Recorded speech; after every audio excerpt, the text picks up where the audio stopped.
Acres of Diamonds by Russell H. Conwell, Part 1. When going down the Tigris and Euphrates River many, many years ago with my party of English travelers, I found myself under the direction of an old Arab guide whom we hired up at Baghdad, and I have often thought how that guide resembled our barbers in certain mental characteristics. He thought that it was not only his duty to guide us down those rivers and do what he was paid for doing, but also to entertain us with stories, curious and weird, ancient and modern, strange and familiar. Many of them I have forgotten, and I am glad that I have. But there is one I shall never forget. The old guide was leading my camel by its halter along the banks of those ancient rivers, and he told me story after story until I grew weary of his storytelling and ceased to listen. I have never been irritated with that guide when he lost his temper, as I ceased listening, but I remember that he took off his Turkish cap and swung it in a circle to get my attention. I could see it through the corner of my eye, but I determined not to look straight at him for fear he would tell another story.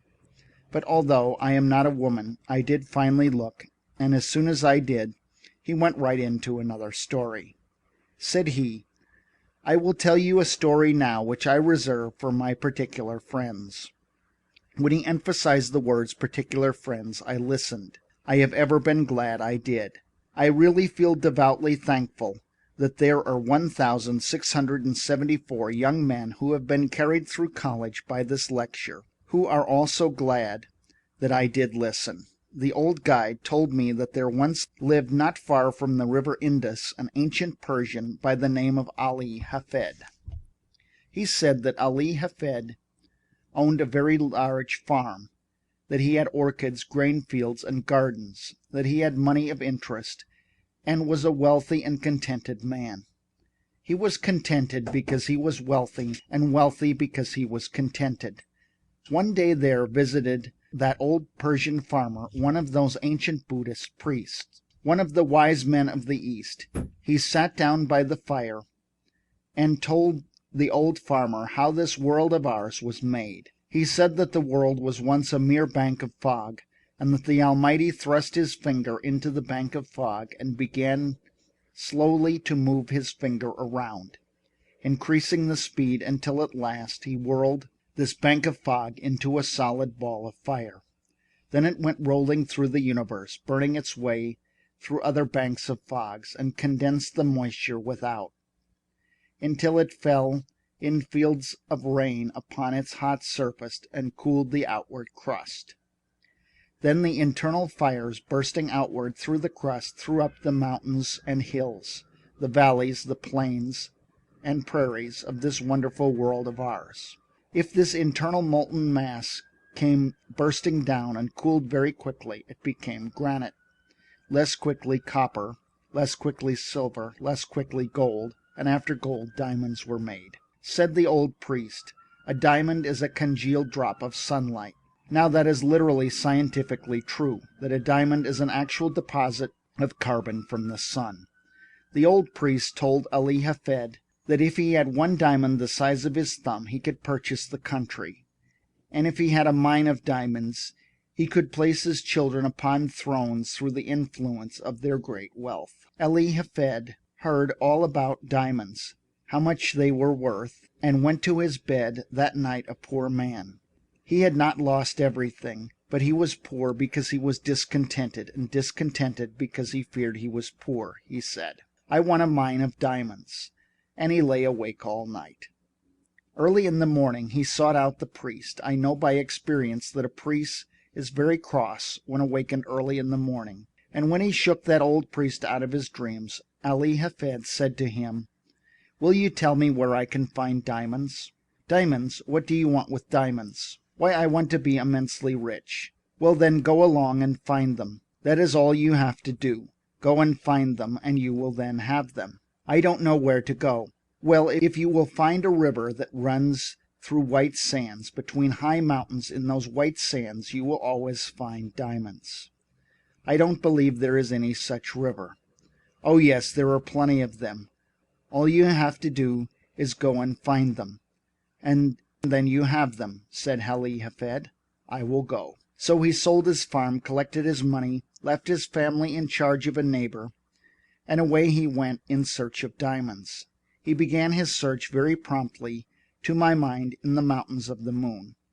Afterwards he came around into Palestine, then wandered on into Europe, and at last, when his money was all spent and he was in rags, wretchedness and poverty, he stood on the shore of that bay at Barcelona in Spain when a great tidal wave came rolling in between the Pillars of Hercules, and the poor, afflicted, suffering, dying man could not resist the awful temptation to cast himself into the incoming tide, and he sank beneath its foaming crest, never to rise in this life again. When that old guide had told me that awfully sad story, he stopped the camel I was riding on and went back to fix the baggage that was coming off another camel, and I had the opportunity to muse over his story while he was gone. I remember saying to myself, why did he reserve that story for his particular friends? There seemed to be no beginning, no middle, and no end, nothing to it. That was the first story I had ever heard told in my life, and it would be the first one I ever read in which the hero was killed in the first chapter. I had but one chapter of the story and the hero was dead. When the guide came back and took up the halter of my camel, he went right ahead with the story into the second chapter, just as though there had been no break. The man who purchased Ali Hafed's farm one day led his camel into the garden to drink, and as that camel put its nose into the shallow water of that garden brook, Ali Hafed's successor noticed a curious flash of light from the white sands of the stream. He pulled out a black stone, having an eye of light reflecting all of the hues of the rainbow. He took the pebble into the house and put it on the mantel which covers the central fires, and forgot all about it. A few days later, this same old priest came in to visit Ali Hafed's successor, and the moment he opened that drawing room door, he saw that flash of light on the mantel, and he rushed up to it and shouted, "Here is a diamond. Has Ali Hafed returned?" "Oh no, Ali Hafed has not returned, and that is not a diamond. That is nothing but a stone we found right here in our own garden." "But," said the priest, "I tell you, I know a diamond when I see it. I know positively that is a diamond." Then together they rushed out into that old garden and stirred up the white sands with their fingers, and lo, there came up other more beautiful and valuable gems than the first.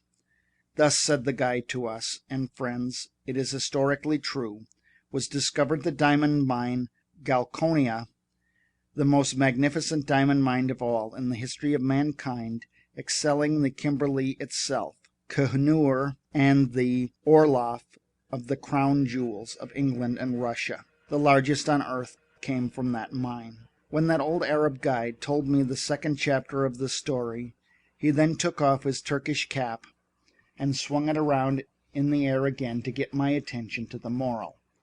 Those Arab guides have morals to their stories, although they are not always moral. As he swung his hat, he said to me, had Ali Hafed remained at home and dug in his own cellar or underneath his own wheat fields or in his own gardens, instead of wretchedness, starvation, and death by suicide in a strange land, he would have had acres of diamonds. For every acre of that old farm, yes, every shovelful afterward, revealed gems which since have decorated the crowns of monarchs. When he had added the moral to this story, I saw why it was reserved for his particular friends. But I did not tell him I could see it. It was that mean old Arab's way of going around a thing like a lawyer, to say indirectly what he did not dare say directly, that, in his private opinion, there was a certain young man then traveling down the Tigris River that might be better at home in America. I did not tell him I could see that, but I told him his story reminded me of one, and I told it to him quick. I think I will tell it to you. I told him of a man out in California in 1847 who owned a ranch. He heard they had discovered gold in Southern California, so with a passion for gold, he sold his ranch to Colonel Sutter, and away he went, never to come back. Colonel Sutter put a mill upon a stream that ran through that ranch, and one day his little girl brought some wet sand from the raceway into their home and sifted it through her fingers before the fire. and in that falling sand visitors saw the first shining scales of real gold that were ever discovered in California. The man who had owned that ranch wanted gold, and he could have secured it for the mere taking. Indeed, $38 million has been taken out of that very few acres since then. About 8 years ago I delivered this lecture in a city that stands on that farm, and they told me that a one-third owner for years and years had been getting $120,000 in gold every 15 minutes, sleeping or waking, without taxation. You and I would enjoy an income like that if we didn't have to pay an income tax. But a better illustration, really, than that occurred here in our own Pennsylvania. If there is anything I enjoy above another on the platform, it is to get one of these German audiences in Pennsylvania before me and fire that at them. And I enjoy it tonight. There was a man living in Pennsylvania, not unlike some Pennsylvanians you have seen, who owned a farm, and he did with that farm just what I should do with a farm if I owned one in Pennsylvania. He sold it. But before he sold it, he decided to secure employment collecting coal oil for his cousin, who was in the business in Canada, where they first discovered oil on this continent. They dipped it from the running streams at that early time, so this Pennsylvania farmer wrote to his cousin asking for employment. You see, friends, this farmer was not altogether a foolish man. No, he was not. He did not leave his farm until he had something else to do. Of all of the simpletons the stars shine on, I don't know of a worse one than the man who leaves one job before he has gotten another. That has a special reference to my profession and has no reference whatever to a man seeking a divorce. When he wrote to his cousin for employment, his cousin replied, "I cannot engage you in business because you know nothing about the oil business." Well, then the farmer said, "I will know," and with most considerable zeal, characteristic of the students of Temple University, he set himself at the study of the whole subject. He began away back at the second day of God's creation, when the world was covered thick and deep with that rich vegetation which has since turned into primitive beds of coal. He studied the subject until he found that the drainings really of those rich beds of coal furnished the coal oil that was worth pumping, and then he found out how it came up with the living springs. He studied until he knew what it looked like, smelled like, tasted like, how to refine it. Now he said in his letter to this cousin, "I understand the oil business." The cousin answered, "All right, come on." So he sold his farm, according to the county record, for $833, even money, no cents. He had scarcely gone from that place before the man who had purchased the spot went out to arrange for the watering of the cattle. He found the previous owner had gone out years before and put a plank across the brook back of the barn, edgewise, into the surface of the water just a few inches. The purpose of the plank at that sharp angle across the brook was to throw over to the other bank a dreadful looking scum through which the cattle would not put their noses. But with that plank there to throw it all over to one side, the cattle would drink below, and thus the man who had gone to Canada had himself been damming back for 23 years a flood of coal oil, which the state geologist of Pennsylvania declared to us 10 years later was even then worth $100 million to our state. And 4 years ago, our geologist declared the discovery to be worth to our state $1,000 million. The man who owned that territory on which the city of Titusville now stands, and those Pleasantville valleys, had studied the subject from the second day of God's creation clear down to the present time. He studied it until he knew all about it, and yet he is said to have sold the whole of it for $833. Again and again I say, no sense. But I need another illustration. I found it in Massachusetts, and I am sorry I did, because that is the state I come from. This young man in Massachusetts furnishes just another phase of my thought. He went to Yale College and studied mines and mining, and became such an adept as a mining engineer that he was employed by the authorities of the university to train students who were behind in their classes. During his senior year, he earned $15 a week for doing that work. When he graduated, they raised his pay from $15 to $45 a week and offered him a professorship. And as soon as they did, he went right home to his mother. If they had raised that boy's pay from 15 to 15.60, he would have stayed and been proud of the place. But when they put it at $45 in one leap, he said, "Mother, I won't work for $45 a week. The idea of a man with a brain like mine working for $45 a week. Let's go out to California and stake out gold mines and silver mines and be immensely rich." Said his mother, "Now, Charlie, it is just as well to be happy as it is to be rich."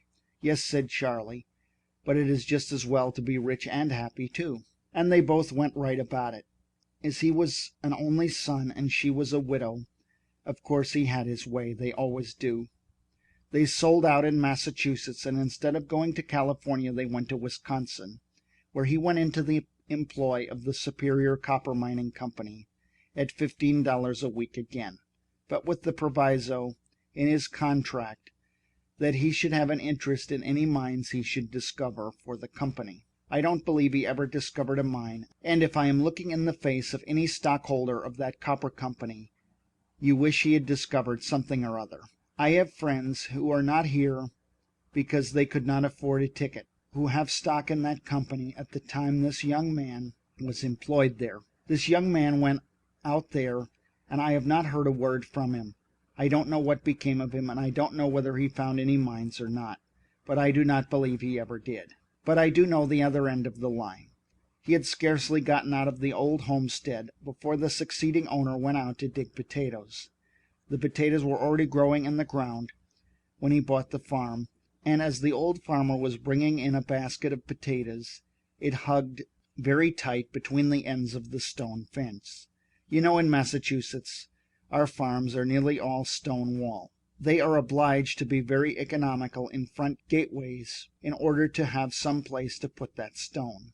When that basket hugged so tight, he set it down on the ground and dragged on one side and pulled on the other.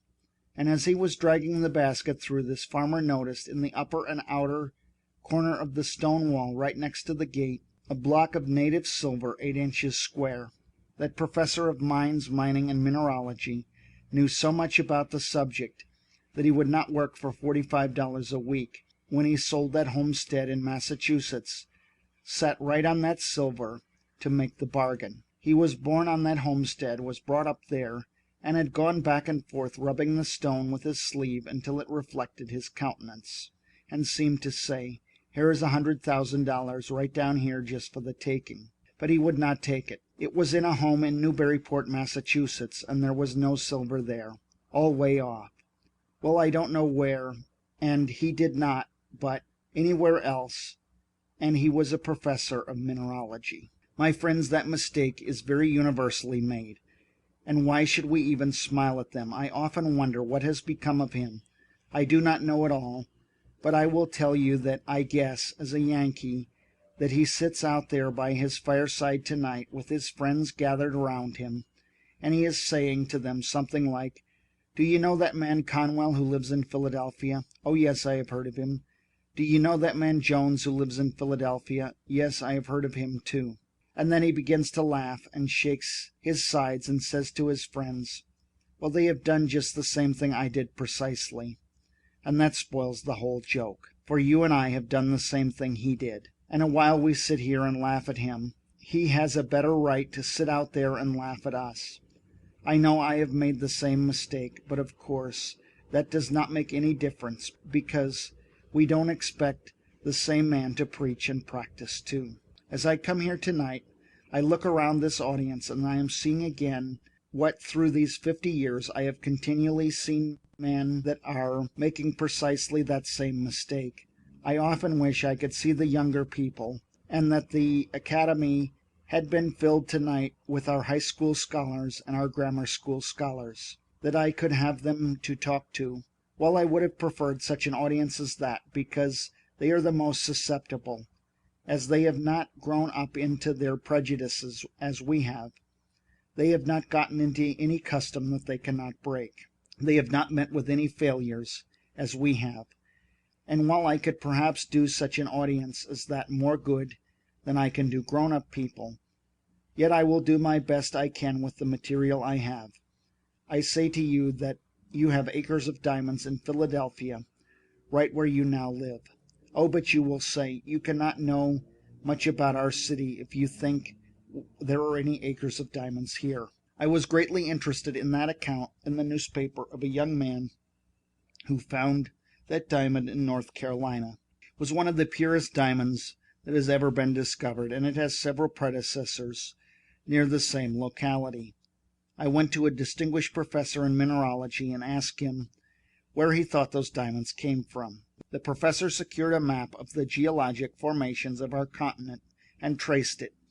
He said it either went through the underlying Carboniferous strata adapted for such production westward through Ohio and the Mississippi, or in more probability came eastward through Virginia and up the shore of the Atlantic Ocean. It is a fact that diamonds were there, for they have been discovered and sold, and they were carried down there during the drift period from some northern locality.